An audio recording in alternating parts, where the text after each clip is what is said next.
अस्सलाम वालेकुम नाज़रीन, उम्मीद है आप खैरियत से होंगे।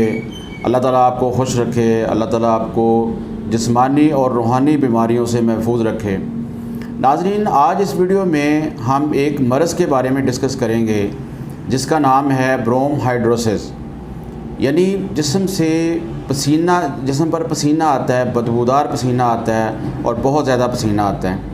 ये मर्ज़ जो होता है ये वैसे तो इतना ख़तरनाक नहीं होता, लेकिन ये मरीज़ की सोशल लाइफ को बहुत ज़्यादा डिस्टर्ब करता है। उसके मरीज़ किसी महफ़िल में नहीं जा सकता, एहसास कमतरी का शिकार हो जाता है और उसकी जो निजी लाइफ है, अज़वाजी लाइफ है, वो बहुत ज़्यादा मुतासर होती है। नाज़रीन, पसीने की वैसे तो कोई स्मेल नहीं होती, लेकिन जिल्द के ऊपर मौजूद बैक्टीरिया जो होते हैं वो जब इसमें शामिल हो जाते हैं तो इसके अंदर एक स्मेल पैदा हो जाती है। और ये स्मेल जो है वो लहसुन, प्याज और पनीर वगैरह और कच्चे गोश्त की तरह की होती है।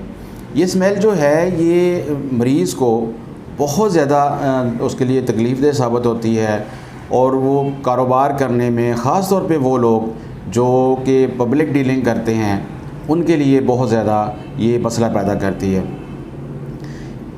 इस प्रॉब्लम के पीछे जो पसीना पैदा करने वाले ग्लैंड्स होते हैं उनका बहुत अहम रोल होता है।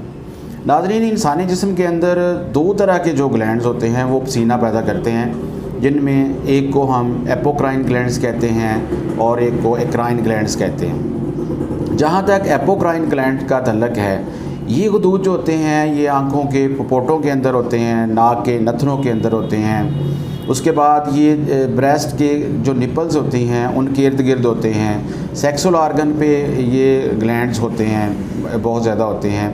जिन हिस्सों पे बाल ज़्यादा होते हैं उन हिस्सों पे ये ग्लैंड ज़्यादा होते हैं, ठीक है जी।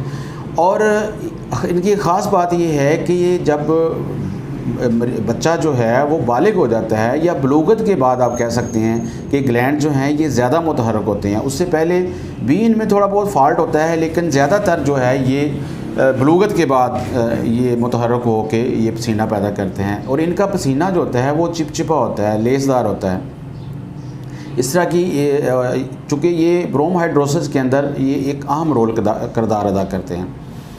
एक्राइन ग्लैंड जो होते हैं ये हाथों की तलवों में, तलियों में, पाँव के तलवों में और सर के अंदर और बल्कि पूरी स्किन के अंदर ये ग्लैंड्स होते हैं। और ये ग्लैंड्स होते हैं इनका खासा ये है कि ये डायरेक्ट आके स्किन के ऊपर खुलते हैं और गर्मी से, काम करने से ये पसीना जो है उसको पैदा करते हैं।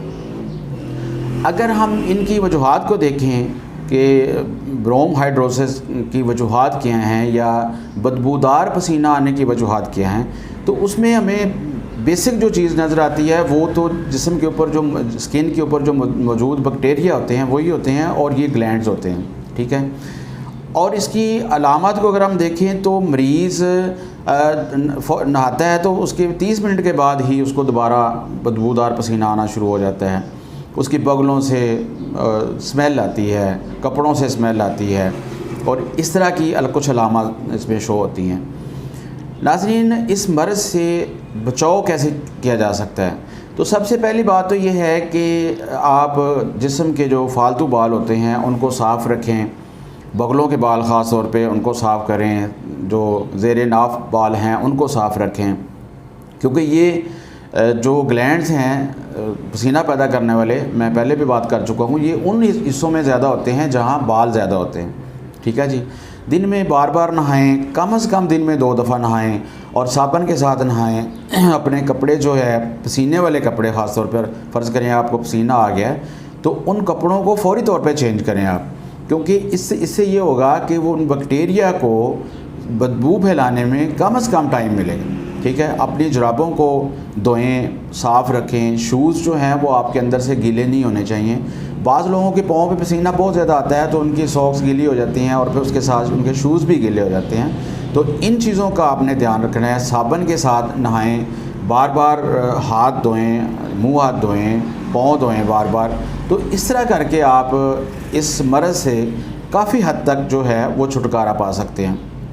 لوگ اس کے لیے بہت زیادہ مہنگی ادویات استعمال کرتے ہیں، بہت پرفیومز استعمال کرتے ہیں، پاؤڈر استعمال کرتے ہیں، جو کہ وقتی طور پہ پسینے کو دبا دیتے ہیں، اور یہ چیز جو ہوتی ہے یہ انتہائی نقصان دہ ہوتی ہے۔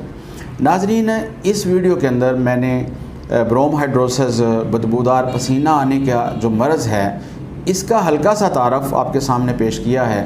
اس سے اگلی ویڈیو میں ہم ذکر کریں گے کہ اس مرض کا علاج کیسے کیا جاتا ہے، اس مرض کا کون سی ایسی میڈیسن ہیں جو اس مرض کو ٹھیک کر سکتی ہیں، اور میرے اس چینل کو آپ سبسکرائب کریں اور اگلی آنے والی ویڈیو جو ہے اس کو ضرور دیکھیں، تاکہ اس مرض سے آپ کو پتہ چل سکے کہ آپ نے نجات کیسے حاصل کرنی ہے، اور انشاءاللہ جو میں آپ کو طریقہ کار بتاؤں گا اس سے آپ اس کے استعمال سے، اس کو فالو کرنے سے آپ اس مرض سے نجات پا سکتے ہیں۔